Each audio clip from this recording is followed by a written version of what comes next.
नई वीडियोस देखने के लिए मेरे चैनल को सब्सक्राइब करें और साथ ही बेल आइकन के बटन को प्रेस करें। बिस्मिल्लाहिर्रहमानिर्रहीम। अस्सलाम वालेकुम फ्रेंड्स, कैसे हैं आप सब। उम्मीद है कि आप सब खैरियत से होंगे। आज हम ये बहुत खूबसूरत और डिसेंट ट्राउज़र डिज़ाइन बना रहे हैं। इस वीडियो पर हमें आपसे 200 लाइक्स की सपोर्ट चाहिए।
खूबसूरत और स्टाइलिश ट्राउजर डिजाइन रेडी कर लिया है। अगर आपको हमारे इस ट्राउजर डिजाइन की वीडियो पसंद आई हो तो अभी इसी वक्त हमारी वीडियो को लाइक करें और अपने दोस्तों के साथ शेयर करें। और आप हमारे चैनल पर न्यू हैं तो हमारे चैनल को सब्सक्राइब कर लें और बेल आइकन को प्रेस कर लें ताकि हर न्यू वीडियो आपको टाइम पर मिलती रहे।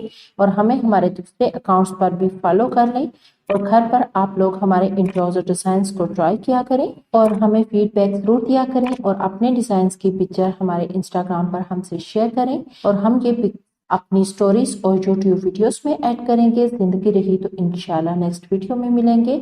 अल्लाह हाफिज।